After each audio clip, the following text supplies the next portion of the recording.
Hey, Sooner football fans.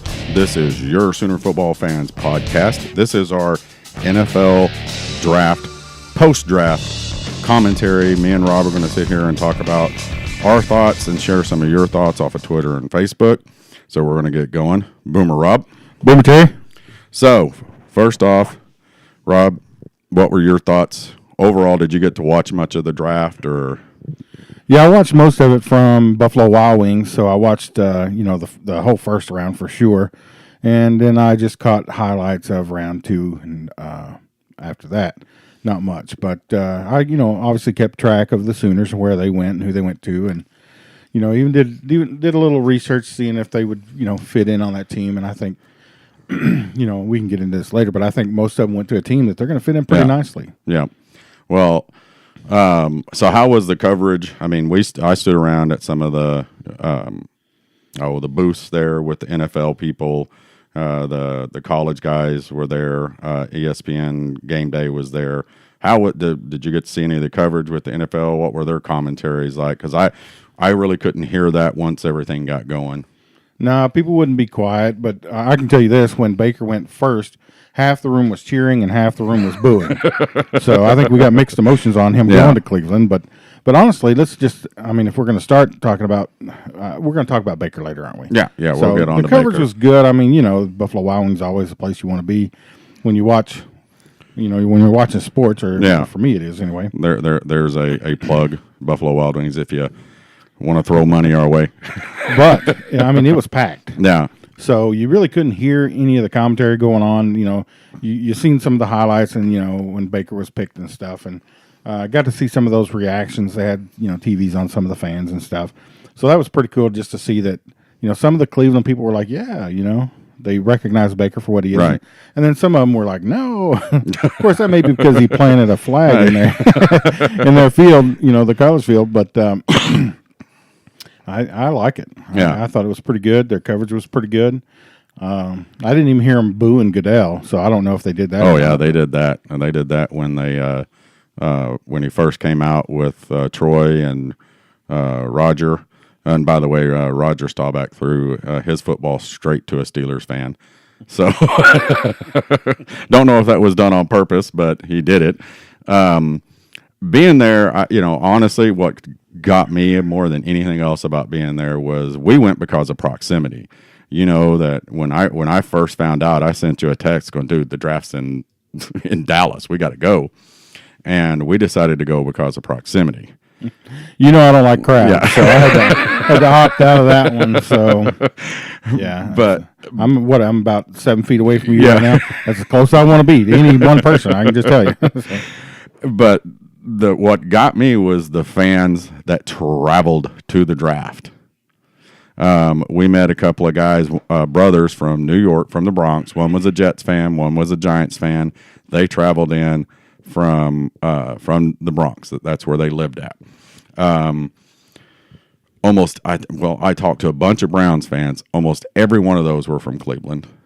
Some guys from the Bengals. They were from Cincinnati.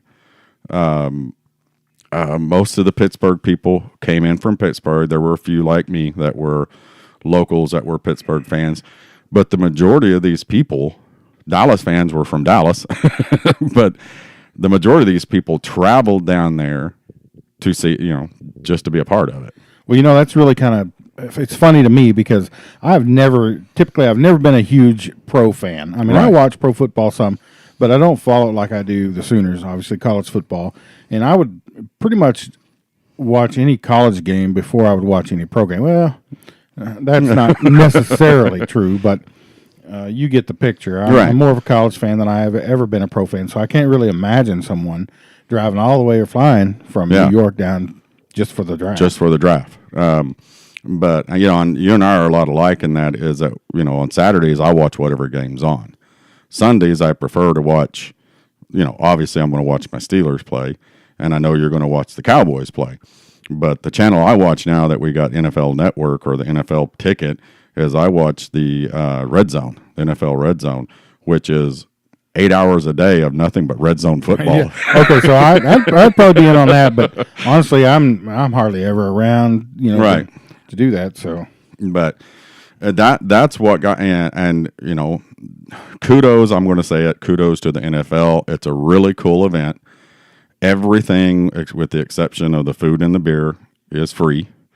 Even water, if you paid for one water, they had free watering stations that you could go to and fill up your waters at. The food was, all of it that I ate, which I ate enough for about 5 people, was amazing. Everything from barbecue to deep fry. It was, state fair food. I did hear that they did it up right down there. Oh yeah, People had fun just being there. Yeah, and all the attractions for the teams. They had a Hall of Fame tent that you could go in and see stuff. They had a locker room tent that had a sample locker of every pro team.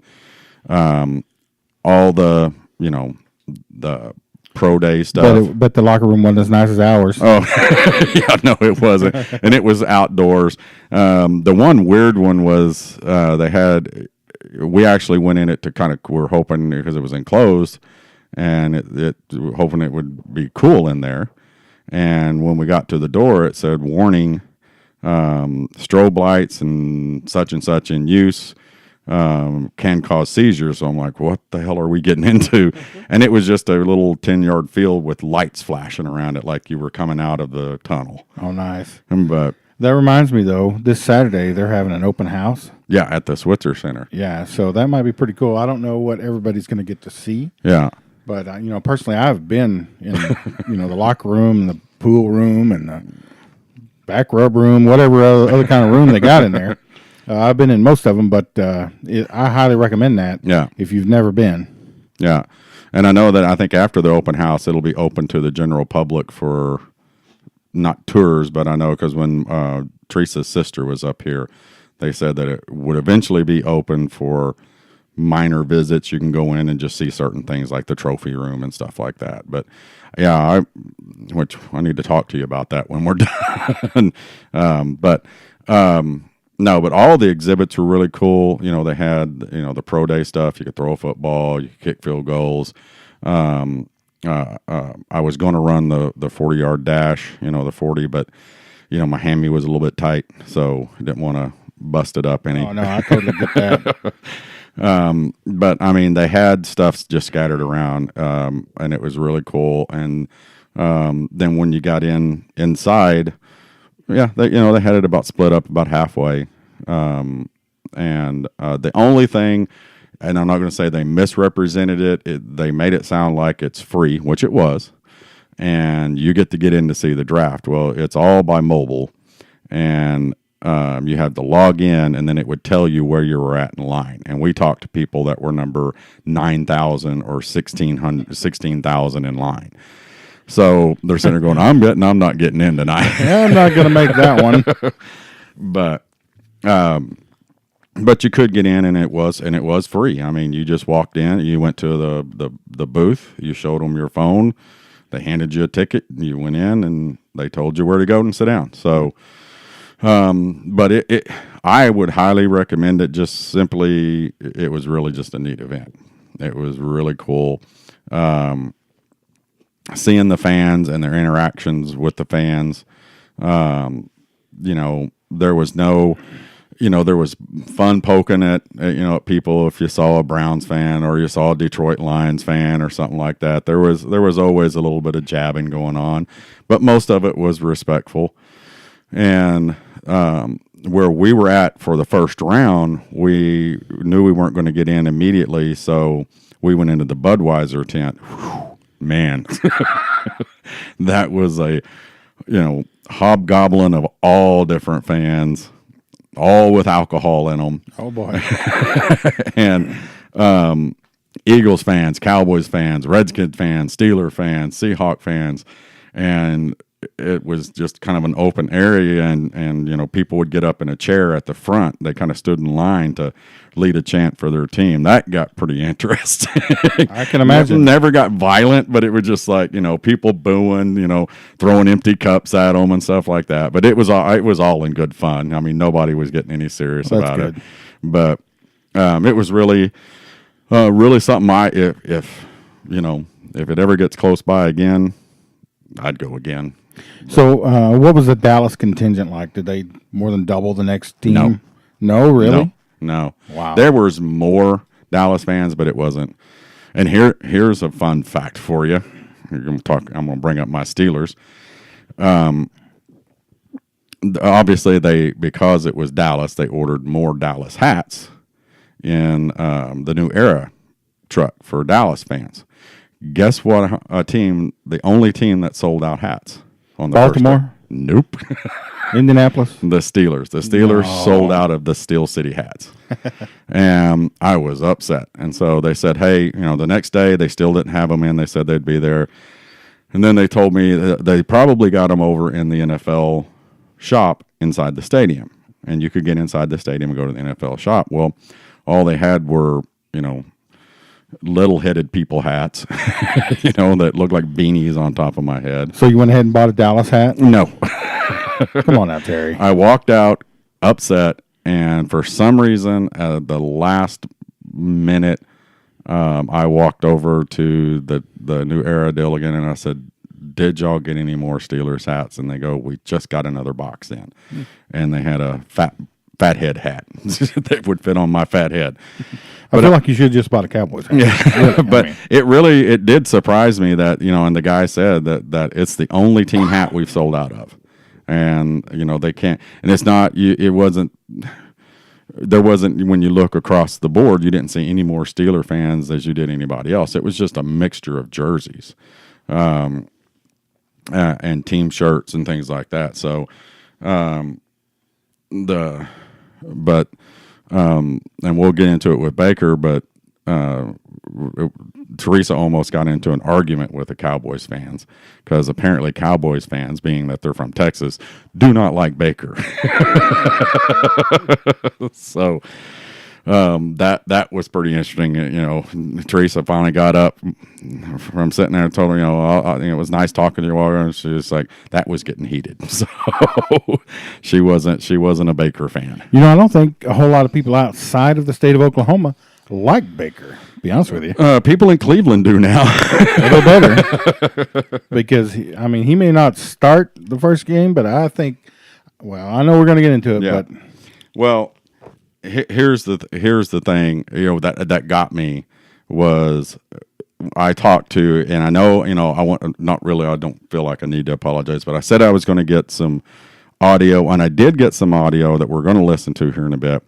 But I'm a fan, and that's what we talk about. This is a fan podcast. We're not commentators. We're not, analysts or anything like that. We're just fans talking football, and we want to get other fans talking football with us. But I got wrapped up in the fandism. I was like, I got to get out my phone, got to get this. Oh, the hell with it. I'm just going to talk to them. Before the draft, I'm going to say 3 out of 4 people, 4 out of 5 people wanted Baker. Okay. 3 out of the 4 of them said it didn't matter who they got. The Browns management was going to screw it up, not the coaching staff. That's their whole deal. It doesn't matter who we're going to get. Yeah, I want Baker, or I want. They're going to screw it up somehow. That surprises me a little bit. To be honest with you, they really have an issue with their ownership up there. Most of them were from Ohio State, and I'd have to ask about the whole, the flag plant. Most of them didn't have. Actually, not most of them. I didn't have one person say it was juvenile, it was stupid. They all said I didn't like it, but if get your butt beat. Yeah, he said if they wouldn't have came in and beat our butts, there wouldn't have been an issue with it. And it was sound. It wasn't, yeah. And so they didn't have an issue with it. Some of the stuff that we talked about, that people were talked about, they wanted to know about the Arkansas incident. So I gave them as much information as I could on that, and which they didn't know a lot of it. Did you say he was framed? Yeah, no, it really wasn't him. Everybody was like, it kind of concerned me that, he couldn't outrun the cops. And I was like, well, could you outrun the cops drunk? So, but they almost all of them too said they were sick and tired of comparing him to Johnny Manziel. Good. I'm tired of it too. Yeah, they were like, there is, and these are people that had him on their team. And they goes, there is nobody in the world like that guy, like Johnny Manziel. Well, the huge difference just that I see as a fan is Johnny Manziel was an athlete. There's no doubt about that. He was good. He was physically, he was quick. Baker Mayfield can read the defense and make a play, and he's physically able to, to be spectacular as well. Right. I don't know that Johnny could do that as well as Baker does. Yeah. Of course, then again, I don't really know that he couldn't. But. Right. Well, but I think most of the people's issue was that, and this is coming from them. This, I'm not a Johnny Manziel fan. I don't think you are either, Rob. But most of them felt like he's a punk. Mm-hmm. Was a punk. Is a punk. He was arrogant, and before Baker was drafted, they didn't see the comparison. They didn't understand that comparison. They really didn't after he was drafted. So. But that was the interesting thing, that there was there was a lot of interest in him beforehand and a lot of excitement with him afterwards. Me, I didn't want him to go. I publicly on Twitter put out stuff for us going, please don't let him. I know, and a lot of other people. I understand Sooner fans wanting to be the first pick. I understand Sooner fans saying, he has the ability to clean it up. He has the ability to do this. I don't disagree with any of that. My whole issue is being a lifelong Steelers fans like I have. I'm not going to pull for the Browns, okay? But I've also seen what the Browns have done year after year after year, and they've never changed. They'll have a few years where they kind of jump up there into it. I just think it's a bad organization. Well, I do too. But you know what? They've drafted pretty well these last two. Of course, when you got the first pick every year, really, by just default process of elimination, you should, yeah.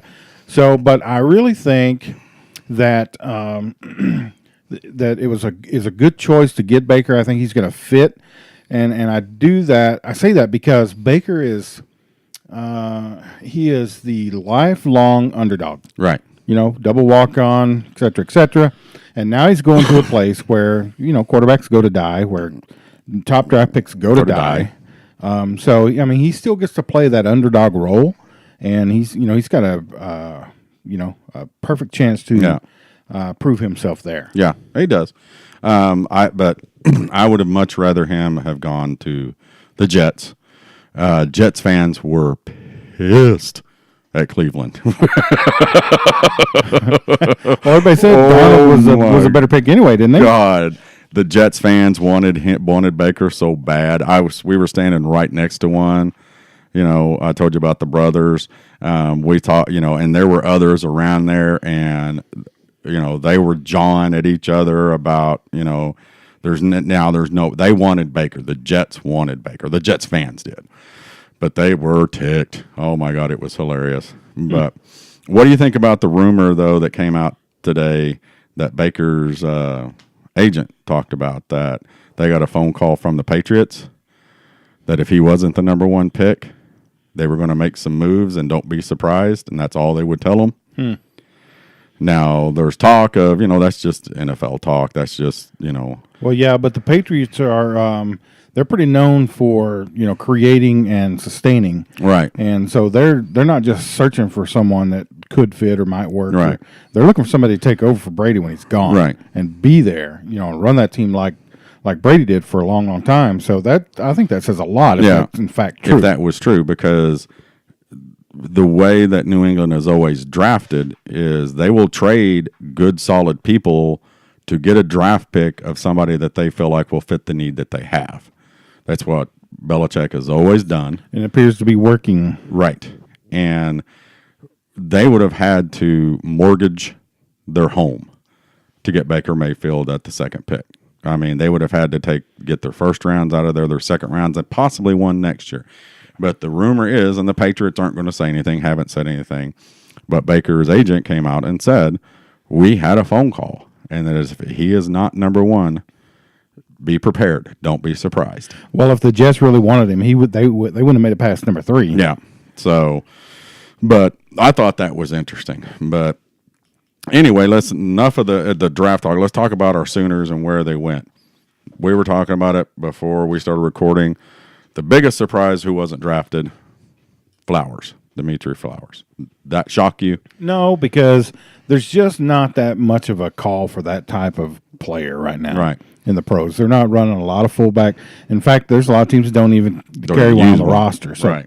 So that didn't really surprise me. I think it's a shame because obviously I think he's phenomenal player. He just doesn't quite have that that pro speed. I think that they're looking for. So I don't think he can be an ever down back. And he's just not big enough, to play a tight end spot. Right. So he's kind of, Well, he ended up signing a free agency deal with the Jets. So, you think he makes the squad? I think so. I mean, I'm not familiar with the Jet schemes or anything. If they use, I know, what's the old boy from Oklahoma that's on the Packers, the big white kid. Just went blank. Doggone it. Anyway, the Packers use him in short yardage and in the flats. Yeah, this is what we said. We're not professionals, so. Yeah. So you think they're going to use him like in a slot back or an H-back kind of a set? Yeah, swing out. And, he's a heck of a blocker, so if you want to bring him in, in that kind of scenario, that'd be something. And then Lampkin, Devontae Lampkin didn't get drafted, so him coming out early really didn't benefit him financially. No. He's going to... But he's going to make a squad. Yeah, he'll make a squad. He's a beast. Yeah. He's going to make a squad. He's going to, he's going to have to do it the hard way. Yeah. If he'd have stayed here another year, he could have probably been a, third, fourth round. Who knows, really? Yeah. I mean, just depending on the year he had. But he could have certainly advanced his stock, in with another year here at OU. And quite honestly, we could have used him. Yeah. But you can't fault a kid for wanting to get out there. You don't know their family, financial, any of them situation.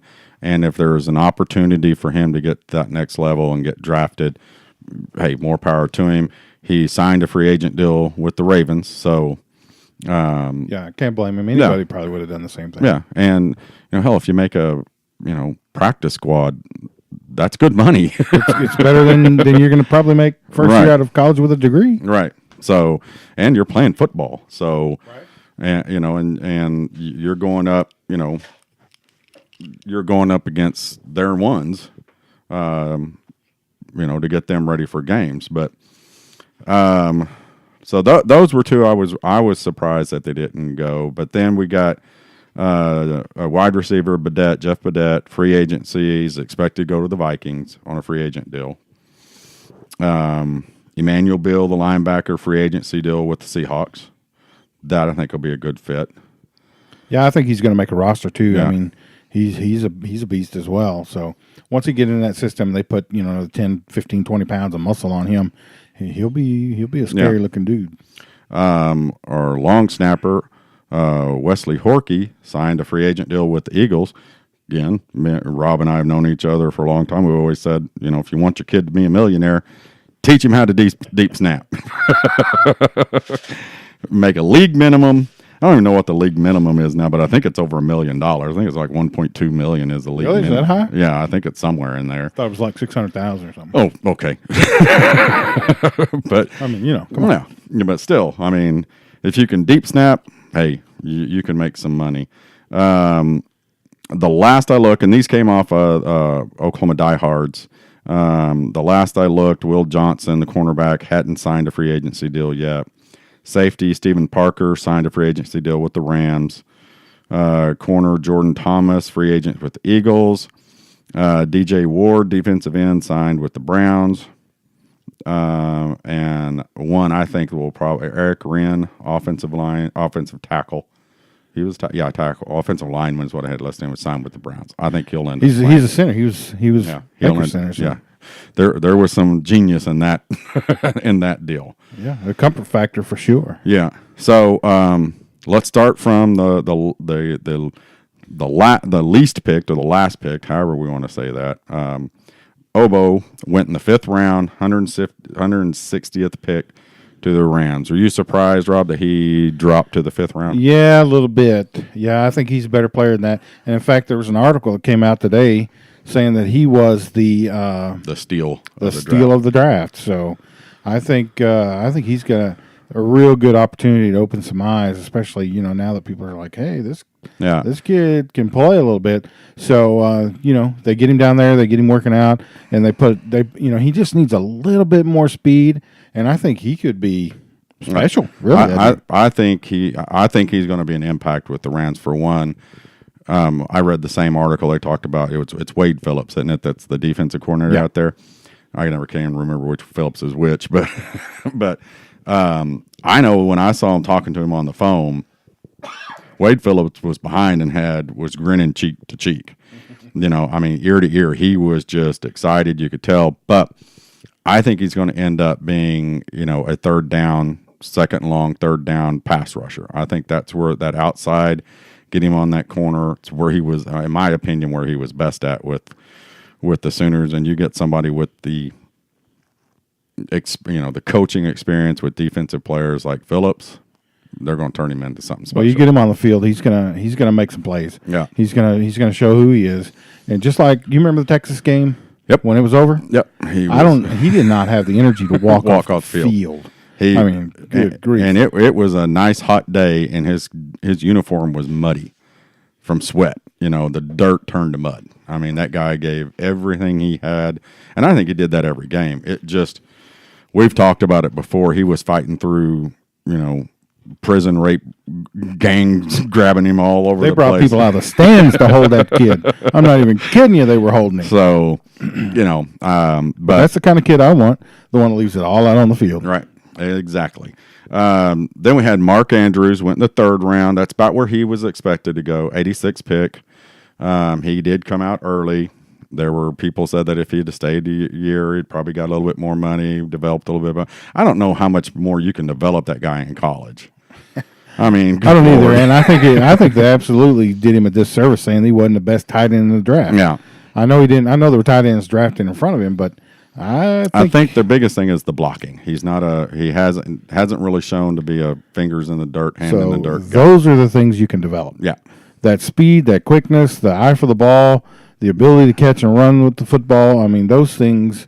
Right. You can't coach them. But he went to the Ravens. And so, but I think, I think he's going to be an impact. The Ravens have been hurting offensively, and that their quarterback pick shocked me. Kid from Louisville. Yeah. Jackson. Yeah. Talk about a polar opposite of Flacco. I know that I hear all the smart people say that, they have two boards that they're drafting from. One is position, and then the next board is best player, available. Yeah. Available. And that may be what happened right there, and he may be trade fodder for them down the road. Yeah. I don't know, but I don't know that that's a great fit. Yeah, I don't either. So, which I hope it's not, because I'm a Steelers fan. So, and I cannot stand the Ravens. So, and quite honestly, I don't know. I know he won the Heisman Trophy his junior year, but his senior year, he didn't impress anybody. Yeah, he struggled. And so I don't know that in the next level, I don't know that he's a quarterback. Yeah. Obviously he's an amazing athlete, and he could probably make the roster somewhere, doing something. I just thought the Ravens was a weird. It's going to have to be the right scheme for him, I think. Yeah, and unless they're planning on changing their complete scheme, yeah, I don't see it. It doesn't make much sense. But and then Zeus Orlando Brown went in the third round, 83rd pick. So that's about where everybody expected. I thought he might go to the second round, but so if he has a better pro day or a better round. combine, does he go better than that? Does Yeah. he go, because there's some linemen that win in the first round. Yeah. Well, everybody, all the experts said that, on combine day, he's a first round pick until his performance. And, some experts said he wouldn't even get drafted, and I knew that wasn't going to happen. But I think he's going to be an immediate impact. He's just too good of a lineman. There's, and the guest we're going to have on hopefully this weekend from the Football Brainiacs, he's a lineman guru, and we're going to talk to him about some of the stuff we're trying to work out, some scheduling stuff. But I just don't think. I think basically what happened was teams, the Ravens got to save a whole lot of money because he had a bad pro day, and I would have to agree with that. because you watch this guy on the field, you watched his tape.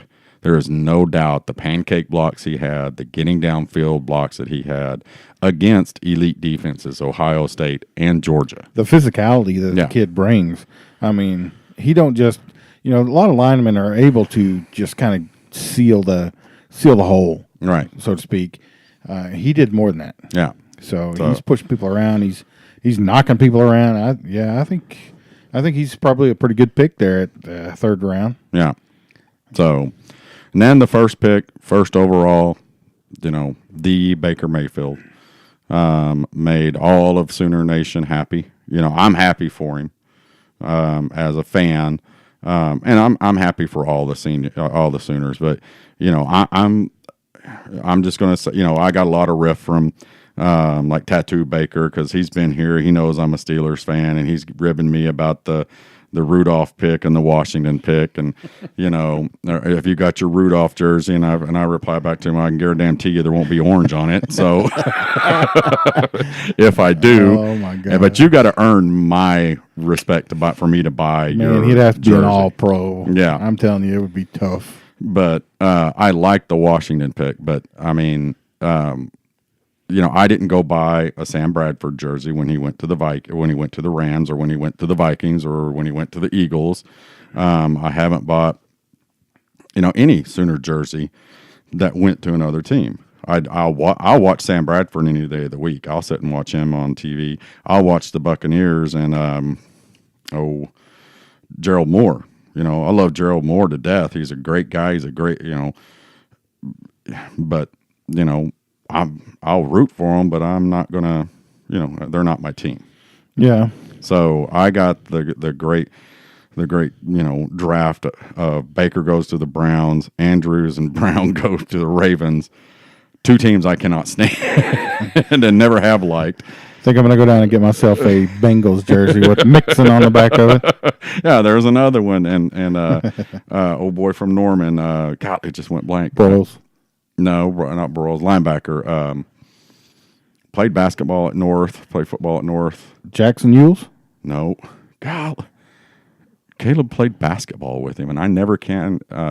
Jordan Evans. Oh, Jordan Evans. Yeah. Yeah, he's with the Bengals too. Yeah. So, but back on Baker though, I mean, it's great for the university.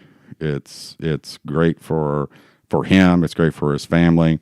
I wish him the best of luck, but I can't wait for my Steelers to throttle them twice a year. I'm going to be pulling for the Browns.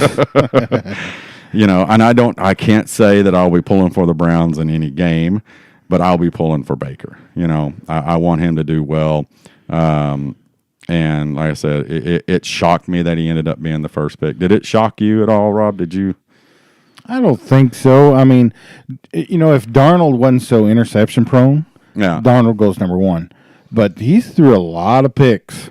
And when you match Baker's stats up next to Darnold's, Baker just dwarfs him. All right. Well, just dwarfs him. You match his stats with everybody. Well, yeah. I mean, it was like Usain Bolt running the 100-meter dash. I mean, he is so far ahead of everybody else in numbers. Yeah, and even the team comparison, I mean, USC didn't play a tougher schedule than we did. No. And, Baker just, I mean, even though the games that we lost, Baker still did well. Yeah. The Iowa State game, maybe not so much, but, even the loss in the Rose Bowl, thanks for bringing that up. Rob. I mean, he still had over 500 yards passing. So, I mean. Yeah, you couldn't, you can't lay anything that he did, and like I said earlier, the off the field stuff, it irritates me because the media had to have something to talk about. The Arkansas deal was a kid who made a bad decision, was in the wrong place. I'm not going to say at the wrong time. It was what we've always told our kids: you got to live with the decisions you make. So he's a kid. He made the wrong decision. Outside of that, what off the field has he done to deserve the ridicule he was getting? Nothing. I mean, Nothing. Most of those kids are. I mean, they're kids. They're going to make stupid. I mean, I know I did. Yeah. So the things that Baker did, and even the on-field stuff, the crotch grabbing stuff. I promise you, I did a whole lot worse than that. And that was in high school. Yeah, if I got an opportunity, I'd punch you right in the neck, and that's during play or after play. I don't care. Yeah, in a pile, you were you grabbing, better believe twisting, it. punching, elbowing. And I think they probably still do that to some degree, except for now the cameras are right on. And that's it. That was, Sam Mays, when he was talking about it, he said, "I promise you, I did worse than that. I pancaked and I, crawled up and the swampy tea bag, the swampy tea bag. If I could, I would do." I said, and the Ohio State fans and almost every Cleveland fan was an Ohio State fan. I brought that up. Seriously did that, and I'm telling you, not one of them said anything bad about it. One of them was kind of like, well, now they said that we did something on y'all's field. And I said, well, they stood on our field and sang their alma mater song and held up the sign, basic defense, that one of our backup quarterbacks had said. And our team took it personally. He goes, well, we do that at every game. And I said, yeah, but I think they were a little bit further out on the field. They didn't gather up close to the stands. They kind of stood out there. I said, I don't remember it because it really didn't, they had every right to stand out there. They throttled us. But all of them had that same mentality as, no, I didn't like it. But, I mean, they, again, I told them, I said, what you don't see is the fact that at every home game and probably every away game, because I didn't go to him, but it wasn't just planting the flag. He ran around the stadium with the flag before. That was his thing. And I said, and I wouldn't doubt it one bit if he doesn't do that with the Browns flag. Yeah, maybe. The whole planting the flag thing. So when let's just say you're in a play and you pancake somebody, Terry, and you teabag them. Mm-hmm. Okay, it happened. I promise you that. I know it happened because I did some of that. Yeah. So planting the flag is teabagging the fans. Right. That's right. All right. Yeah. That's what's going on there. Yeah. But again, it was the fan base that I talked to, they were just like, hey, if we'd won the game, and it wasn't even that, it was a close game. It was a good game. It was like, half of our crowd was already gone by the time it happened because we were getting thumped. So wasn't a big deal. But I will say this about the Cleveland fans that I talk to. They are educated, okay, and football wise as fans. I'm not talking. They're like us. When I say educated, they're passionate about their team, and like I said, 50% of them said, as long as our management, as long as our ownership doesn't screw it up. But we haven't, and most of them would say 3 years at best. They'll screw it up. That's their thought. They hope they don't, but it's going to get screwed up somehow. Well, they've got a long list of data, to back up that type of attitude. Yeah. So. But I do want to do something real quick. It's the first time we've ever done this, but I did have tape on people. And like I said, I got wrapped up in being there, and so I just talked to people. But I did get a recording of this young man from Ohio, from Cleveland. His name is Grant. And I interviewed him about Baker, and I'm telling you guys, for a 10-year-old, this is impressive. So we're going to take a listen to this real quick. Okay, everybody. I've got a Cleveland Browns fan here. What's your name, big boy? Grant. Grant. How old are you, Grant? 10. You're 10 years old, and you're from Cleveland, right? Yes. So y'all flew down here all the way? Yes. Okay. So, are you happy with the Browns picking Baker Mayfield? Yes. What do you like about Baker? I like that he's bold. Instead of just like Sam Darnold and Josh Rosen, like he's both a thrower and a runner. Instead of just having a thrower like Sam Darnold and Josh Rosen.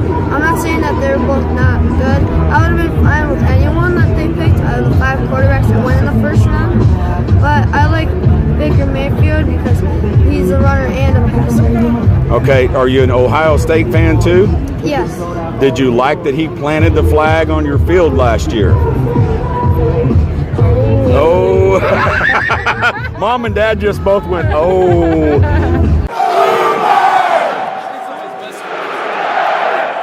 And there you had it. That was Grant from Cleveland. That was great. and he knew his stuff. He knew the the Sam Darnold. He knew the names.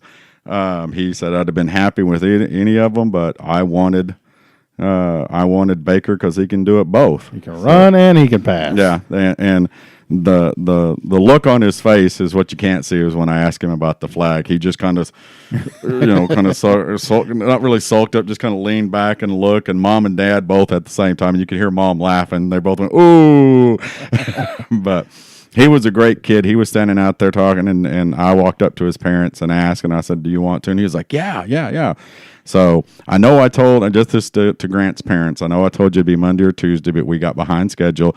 So hopefully you still have the card, and hopefully that you got to hear him on our podcast that goes out worldwide to the 50s of hundreds of people listen to us every day. So at least a dozen. Yeah, at least a dozen. But anyway, but his sentiment was, about like like I said, I talked to a bunch of Cleveland fans that were had the same. I mean, he was as well versed as a lot of them, which, maybe I don't know, maybe that means that he just knew what he was talking about. And he was happy. Well, I'm sure his dad coached him to some degree. I mean, 10-year-old boy. I don't think I probably knew that much when I was 10. But it's a little bit different world back then. Yeah. We didn't have, ESPN apps or whatever it is. Yeah. But, and smartwatches and yeah, and cell phones and stuff. But Rob, do you got anything else you want to add to on our post draft? So yeah, I want to talk about a couple things. Okay. Did you think at number 4 the Browns were going to take a defender? No. Thought they were going to go for Nick Chubb. Yep. And so did everybody else in the known universe. Yeah, that kind of floored me. I thought, man, they got an opportunity here to really, make that backfield a. Yeah, but I don't know. I mean, again, that's just it. That's the Browns. I mean, that's it. Now they did get the running back. They didn't get Chubb. They got Sony Michel, right? Yeah, I think so. And they got him in the second. So I think that was, pretty decent pick because he was a stud. The last thing is, how about my Cowboys taking a linebacker that played 1 year of football? So I was equally impressed with that pick as I was anything else Jerry, that went on. he I did. thought, oh my jeez. Now, so I did watch some film on the guy, and he looks pretty impressive. Yeah. But he played 1 year. So I don't know if he only played 1 year because he was injured, or I didn't really read any of that stuff. But right. I'm sure some of the fans that are going to come on can, probably have a lot more information about that than I did. But I just thought, I don't know. I didn't really think that might have been their best pick. The other thing that I forgot to bring up too on the Browns is, and I'm glad he's gone from my Steelers because it's been a rough 4 years, but Todd Haley is their new offensive coordinator. Mm. Everything from reading that I do on the internet, I don't live in Pittsburgh. Every Sooner fan alive that I know of is glad that guy's gone. There was obvious tensions between him and Ben. There were times that it was known that he called plays and Ben changed them. There was, and my understanding of it is even before that, when he was the Chiefs head coach and stuff, he was very difficult to get along with. So I think that's going to be another issue that Baker's going to have to deal with that he's never had to deal with before. But who else did your Cowboys take? Oh, I don't even know. It's kind of ridiculous. Nobody that really impressed me. I mean, It wasn't like, hey, yeah, we're going to contend next year. So I doubt we make the playoffs, but yeah. Well, I was pretty happy. Even with I like the Washington pick. I don't understand the Rudolph pick because we already got Landry and we already got Dobbs. So that gives us 3 backup quarterbacks. I don't get it. I don't understand that. Well, obviously they don't think Landry's going to be the guy. Yeah. So they're gonna try and bring in somebody. Yeah, I'm still thinking they're trying to build up something for a trade. I could be wrong, and I'm talking about a trade for next year because you even said it before we got started. Ben's talking about still playing for 3, 4, 5 more years. Yeah. I don't think he has it in him. His arm does. Them legs though. Yeah, I don't know. You can't run him around very much back there. So I think Landry's probably a lifetime clipboard holder. Yeah, Which he's $3 million a year. Great living doing that, and he's probably really good about being able to read the defense and knowing the offensive plays. So he's probably going to be somewhat of a coach to some of these younger guys. Look at Cowboys coach. That's what he did for Jason Garrett, lifetime clipboard holder. Yeah, got to play in a couple of games, because Troy was down, but never or because they were ahead by 90. Yeah, but. I don't know. Again, I have learned that I don't question the Steelers' draft picks because you really, Landry's not a bust. He just hadn't turned out like what he's still on the team. If he was a bust, they'd have got rid of him. They'd have got rid of him. Landry has talent. There's no doubt about that. Landry, he's got some talent. So, but I've learned just not to question them because I look at Juju. Juju Smith-Schuster has turned out to be great. Your Cowboys, I always thank them because they passed on Little Watt, and we had the pick right after that. And I couldn't believe it. Everybody in the stands, or everybody at Buffalo Wild Wings, that's where I was watching it last year, was like, what? They just passed on Watt. What are they doing? And the Steelers are like, the Steelers are on the pick is in. Yeah, that took them all about 3 seconds to get to that. Jumped all over that. It's kind of like the Texas Strangers. My gosh. Let's get an all-star and then let's just trade him away. How about that? All right, guys. I think that's going to be it for our post-draft. Next week, you'll be getting, should be 3 podcasts, 2 with fans. We're working on some scheduling issues with one of them, and we're working on getting Jason from the Football Brainiacs, who is works, I guess an offensive and defensive line specialist, works with recruiting with that. Outstanding. And he's working on his schedule to see, and he's going to let us know. But we should have some 2 good fan podcasts with folks, and then a good solid one with some experts. Following week, we got Benny and Buds again and some more fans, and we're working on a few other people that aren't fans. But Terry, I like it when the fans come on just like us because most of them are probably more knowledgeable about that stuff. Obviously right. Brandon and some of those guys, they really know their stuff. Yeah. But just to get another fan's perspective on it, because you and I sit around and talk about it all the time. So just to get other people on here, right? Yeah, I really like it. I love what we're doing, and I'm glad that people out there are responding to it. We have, I believe, it's like 12 people lined up. We got some good ones that everybody's heard of. We got the Angry Sooner. We got Blinken Riley coming up. And you don't think it has anything to do with how good looking we are? Because it's always an option. And the thing is like Blinken and all these guys are, the more popular ones. We just got regular fans coming on. When I said, hey, we'll get you worked in, and like the Angry Sooner and Blinken said, hey, whenever, don't bump anybody for me. I'll come on whenever, anytime y'all want. And I know everybody reads Blinken stuff, which is, and I love watching the Angry Sooner just tear people up. Those guys, sometimes I'm just shaking my head, and I'm like, man, that's, I like it. Yeah, but so we're going to get to learn about those guys, and if anybody wants to come on the podcast with us, we can do it by phone. You can come here to my house. We have a little room set up with the speakers. Have a beer or eat a piece of pizza. Hey, there's a couple ladies out there, too, that I really like reading their stuff. I want them to come on. Yeah, anybody, and I'm going to start reaching out to some of those and some of the ladies to go, hey, come on. There's a couple of them that put some really good stuff out. And it's just our whole concept, everybody, I hope you've understood it, is we're fans, and we just want to talk football with other fans, and we want people to listen to it, and we want more and more people to come on. except for one of these days when we're getting paid to do this. Yes. I almost didn't get that all the way out before I started laughing.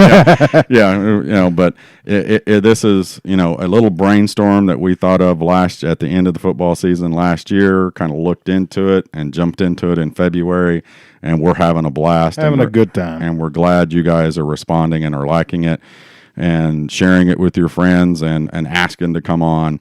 And, it seems like every week I get one or two more people shoot us an email on our website. Go to www.soonerfootballfans.com, go to how to be on the podcast. The information is just so if you get stuck or if we get stuck on what to talk about, we can refer back, let the fans know who you are, a little bit about you, and then, we just talk football. And then the more people will come on. We've talked about things to do for the football season. We're going to have a good time when the football season gets here. So we got a lot of stuff I think that everybody's going to like. So again, if you want to get on the podcast, go to our website, www.soonerfootballfans.com. Fill out the form. It'll come to us. And this podcast, if you're not on Twitter, like us on Twitter, follow us on Facebook, all that other stuff, Instagram. We're on iTunes, Spotify, and Google Play Music. I don't even know what half those things are. And, the Facebook, you can listen on Facebook. We're a little bit behind updating our YouTube page with stuff, but we're going to get caught up. And all it is just audio, but we do have some followers on YouTube, too. So, can't wait to get to it for next week's. So we'll see y'all next time. Boomer, Rob. In the words of Billy, Boomer.